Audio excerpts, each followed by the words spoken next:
Field ফেসিলিটেটরের উদ্যোগে শনিবার কোয়াইফাং বাজার কমিউনিটি হলে ৩ দফা দাবি নিয়ে এবং ত্রিপুরার সকল জায়গা প্রজেক্ট প্রকল্পে কর্মরত লোকজনদের নিয়ে কোয়াইফাং হল ঘরে এক সাংবাদিক সম্মেলন অনুষ্ঠিত হয়। তাদের দাবি সনদ তুলে ধরেন এই সম্মেলনে।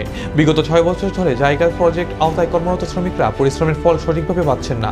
যারা এই প্রজেক্টের আওতায় কর্মরত দিনরাত পরিশ্রম করে তাদের বেতন দেওয়া হয় ৬,০০০ টাকা।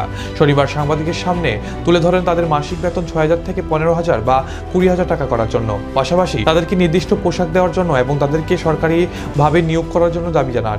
এই প্রস্তাব নিয়ে তারা জায়গা প্রদান অফিসে লিখিতভাবে দাবি সনদ প্রদান করেন। এখন দেখার বিষয় তাদের দাবি পূরণ হবে কিনা।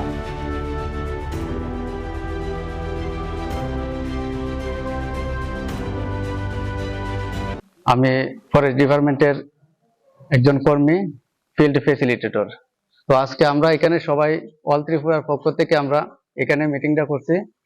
তো আমাদের দীর্ঘদিন থেকে আমাদের একটা দাবি রয়েছে, যেটা আমাদের নিয়মিতকরণ করতে হবে, আর আমাদের ইউনিফর্ম দিতে হবে এবং স্যালারি বাড়াতে হবে।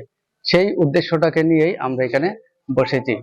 আমরা অনেক কাজকর্ম করি, প্রচুর আমরা কাজকর্ম ঠিক রেখে তারপর আমরা সংগঠনের দিকে আমরা এগোচ্ছি।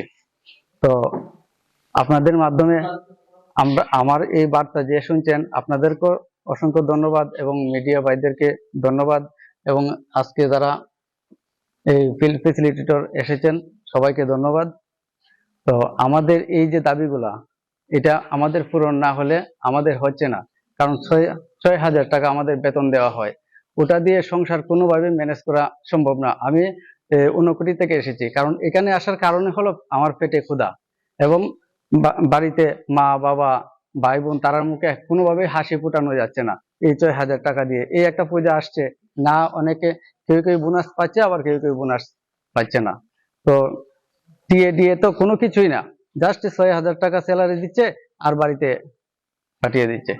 এমন ভাবে আমাদের না রেখে সরকার এবং ফরেস্ট ডিপার্টমেন্ট যাতে আমাদের দিকে দেখে, সুদৃষ্টিতে যাতে আমাদের দেখা হয়, ওটার জন্য নমস্কার।